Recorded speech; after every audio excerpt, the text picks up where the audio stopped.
I'm standing outside the Nallur temple in Jaffna. I'm here together with my team from the British High Commission as part of our regular visits around Sri Lanka. Over the next few days we will be in Jaffna, in the Vani and in Vavuniya, seeing for ourselves the situation here in the north of the country, seeing the welcome developments that are taking place in terms of infrastructure development, economic development, and seeing the challenges that remain, the challenges for the population, the challenges in reaching a political settlement within this country. We were in Mullaitivu, southeast of Jaffna. This area was one of the most heavily mined areas during Sri Lanka's long conflict. The British government has been committed in the long term to helping to support demining work. The Department for International Development has provided £3.5 million over the past 4 years between 2010 and 2014 towards demining, and during the Commonwealth Heads of Government Conference last November, Prime Minister David Cameron announced a further £1.6 million for further demining work. This demining work has been carried out by the Halo Trust. I've had a briefing from them today on the challenges and dangers they face in that demining work. But once an area has been demined, it allows that land to be returned to the people whose land it is, allowing them to come back to their homes, allowing them to put their land back to productive use.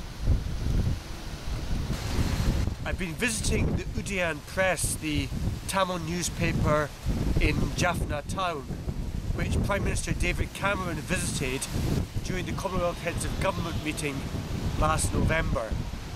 The Udayan Press has been subjected to numerous attacks over the years, with a number of its journalists killed and a number of its journalists who have disappeared.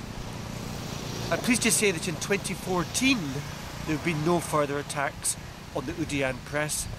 I assured the Udayan Press of the British government's support for the freedom of the media and of our message that there must be no hindrance or harassment of journalists. I'm in Pudikudiyuripu, PTK, an area where many families were displaced during Sri Lanka's conflict. The last time I met the families from this area was 3 years ago, when they were in Manik Farm, which was a major camp for displaced persons during the conflict, and they were just leaving Manik Farm to come back to their land here. The good news is that they are back in their land, and a number of them now have newly built homes with the support of the United Nations, the European Union, bilateral assistance from governments and from non-governmental organisations. But there are still many challenges here. Many people are not yet in permanent homes. There are issues over access to good, fresh water. Issues over access to employment, with still a high unemployment rate here amongst young people unable to make full livelihoods. And of course, many families still have questions about what happened to their loved ones during the conflict. Questions which so far have not yet been fully answered, but which will need to be answered as part of the long-term reconciliation process in Sri Lanka.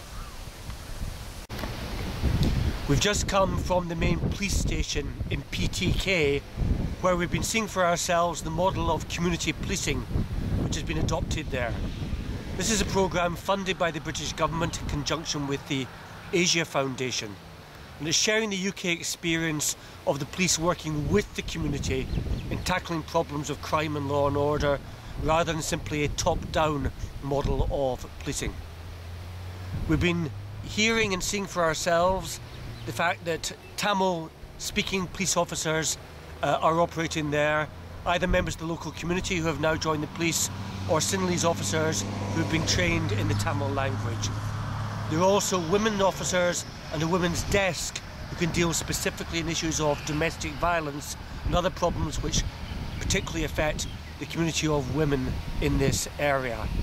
And we've also been meeting the advisory committee from the community who work with the police in trying to get it right here.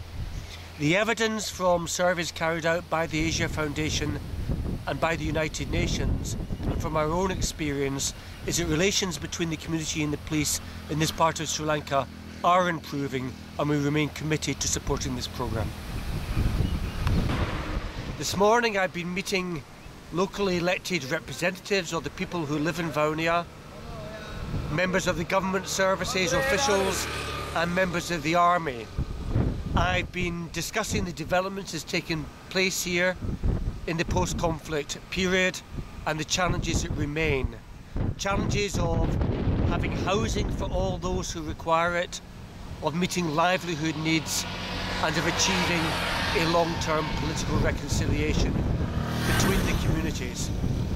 I've told all those to whom I've spoken that the European Union remains committed to providing practical assistance here, for example with housing projects, and that we in the United Kingdom government remain fully committed to working towards and supporting a long-term political settlement and reconciliation.